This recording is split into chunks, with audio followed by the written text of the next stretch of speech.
अस्सलाम वालेकुम। उम्मीद है आप सब लोग खैरियत से होंगे।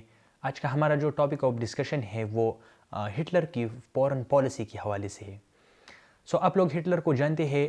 Hitler was the by product of treaty of Versailles. अब ट्रीटी ऑफ वर्साइलस क्या थी? जैसा कि आप लोग जानते हैं कि ट्रीटी ऑफ वर्साइलस को पीस सेटलमेंट कहा जाता है ऑफ 1919 और 1920 कि जिसके नतीजे में जो फर्स्ट वर्ल्ड वॉर थी वो ख़त्म हो चुकी थी, ख़त्म हुई थी। ट्रीटी ऑफ वर्साइलस जो थी वो Germany on the one hand and victorious power of the first world war on the other hand उसके दरमियान हुई थी। विक्टोरियस पावर या एलाइज पावर आप लोग जानते हैं, उसमें ब्रिटेन था, यूएस था, फ्रांस था and Italy and so on. अब हिटलर को मैं ट्रीटी ऑफ वर्साइलस का एक बाई प्रोडक्ट इसलिए है कहता हूँ कि अगर आप ट्रीटी ऑफ वर्साइलस की जितनी भी प्रोविजंस को अगर आप लोग उनका एनालिसिस करें, उसके नतीजे में जर्मनी के साथ एक सौतीली माँ का सलूक किया गया था। जाहिर सी बात है, वो किसी ने खूब कहा है कि आप इतना जुल्म ना करो, आप इतना किसी को ना डराओ कि डर ही ख़त्म हो जाए। जर्मनी के साथ जो सौतीली माँ का सलूक हुआ था उसके नतीजे में हिटलर का राइज होना या हिटलर की शक्ल में किसी और शख्स का राइज होना, ये दैट वाज समथिंग सर्टन। इसलिए मैं कहता हूँ कि जो राइज ऑफ हिटलर है इन 1933 वो एक बाई प्रोडक्ट था ऑफ द ट्रीटी ऑफ वर्साइलस। हमारा जो मेन टॉपिक है वो हिटलर की फॉरेन पॉलिसी प्रिंसिपल्स है। उस पर हम आज थोड़ा बहुत एनालिसिस करेंगे। हिटलर की जो फॉरेन पॉलिसी थी उसमें जो सबसे पहला जो प्रिंसिपल था वो आप लोग जानते हैं, वो था जर्मन नेशनलिज्म। हिटलर ने नारा लगाया था कि वन जर्मन वन नेशन, और जर्मनी में जितनी भी रेसिस के लोग रहते हैं अदर देन आर्यन, राइट, उसका जो उसने जो एक रेस को वो प्रमोट करना चाहता था वो क्या था? वो आर्यन नस्ल के लोग थे। और जर्मनी में जितनी भी लोग थे बिसाइड आर्यंस, चाहे वो ज्यूश हो या अदर रेसिस हो, उनका हिटलर ने बेदर्दी से कत्लेआम किया था। जो ये ज्यूश होलोकॉस्ट है वो इस जर्मन नेशनलिज्म ही की एक एग्जाम्पल है। इवन जर्मनी में जो नॉन आर्यन ब्लड के लोग थे, इवन उनको right to citizenship, political right, social right उनको हासिल नहीं थे।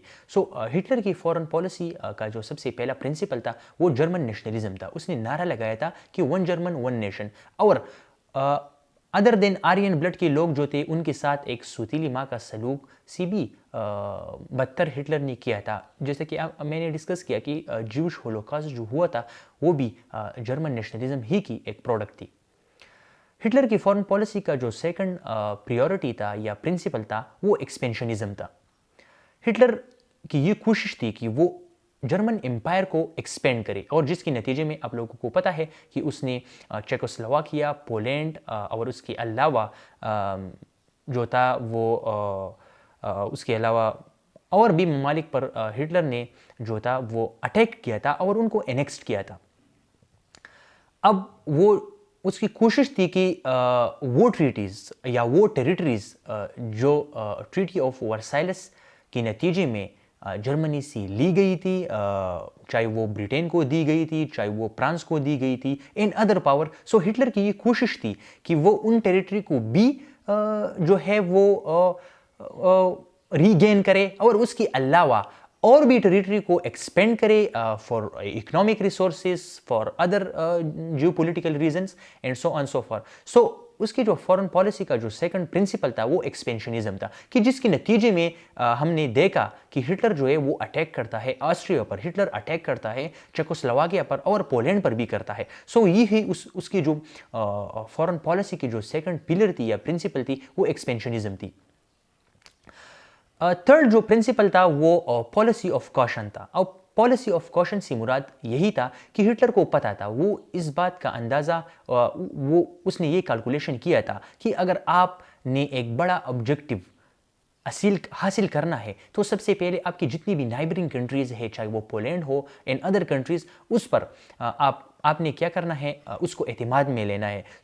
As a confidence building measures Hitler ने क्या किया था कि उसने 1934 में पोलैंड के साथ एक non aggression pact for the span of 10 year किया था कि जर्मनी जो है वो पोलैंड पर आइंदा 10 सालों में कोई हमला नहीं करेगा। सो ये एग्रीमेंट जो था वो 1934 में हुआ था। सो इसके मुताबिक थ्योरेटिकली स्पीकिंग हिटलर जो है वो 1944 तक 1934 में ये एग्रीमेंट हुआ था और हिटलर 1944 तक जो है वो पोलैंड पर अटैक नहीं करेगा। सो ये हिटलर की कोशिश थी कि वो अपनी ही पर्सनालिटी को जर्मन एम्बिशंस को पोर्ट्रे करे कि हम पीस चाहते हैं, we are nothing to do with to attack on any sort of country specially on their neighbours.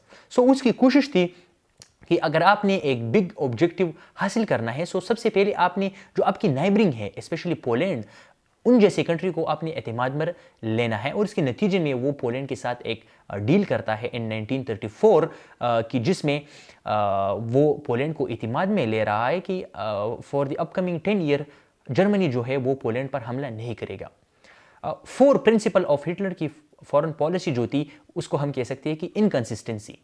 Hitler की फॉरेन पॉलिसी में इनकंसिस्टेंसी थी। जैसा कि मैंने जिक्र किया कि वो पोलैंड के साथ 1934 में एक एग्रीमेंट साइन करता है जिसे वो कहते थे कि नॉन एग्रेशन पैक्ट ऑफ 1934 कि जिसके नतीजे में हिटलर जो है वो पोलैंड पर हमला नहीं करेगा। लेकिन 5 साल बाद 1939 में हिटलर जो है वो पोलैंड पर हमला करता है। सो 4 प्रिंसिपल हिटलर की फॉरेन पॉलिसी जो थी वो इनकंसिस्टेंसी थी। उसकी फॉरेन पॉलिसी में जो है वो रेजोल्यूटनेस जिसे कहा जाता है, पायदारी जिसे कहा जाता है, वो नहीं थी, उसमें इनकंसिस्टेंसी थी।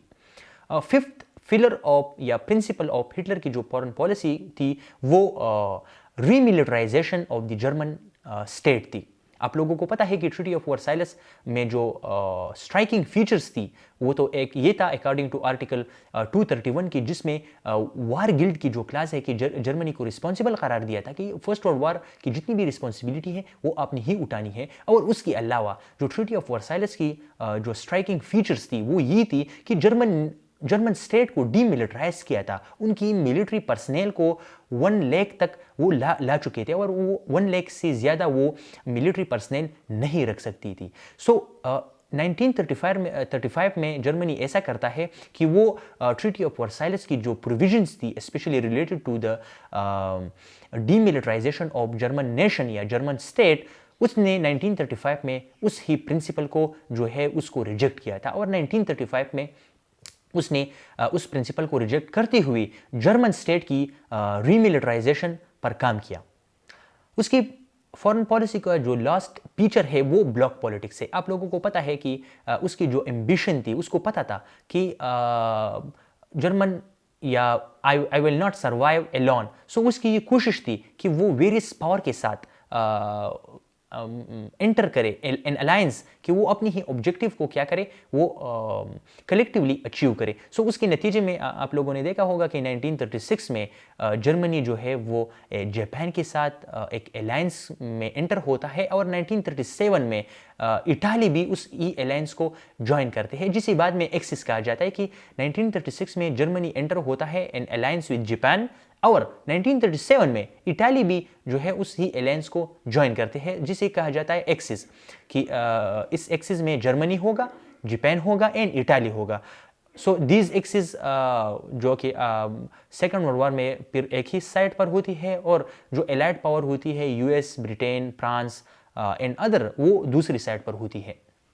सो ये तो थोड़ा बहुत हिटलर की फॉरेन पॉलिसी की प्रिंसिपल थी कि जिसमें हमने बात की जर्मन नेशनलिज्म की बात की, हमने एक्सपेंशनिज्म की बात की, हमने एनेक्सेशन की बात की, हमने पॉलिसी ऑफ कॉशन की बात की और remilitarisation of the German state. And last but not the least, Hitler ने प्रेफर किया था to enter into bloc politics with other state like Japan and Italy.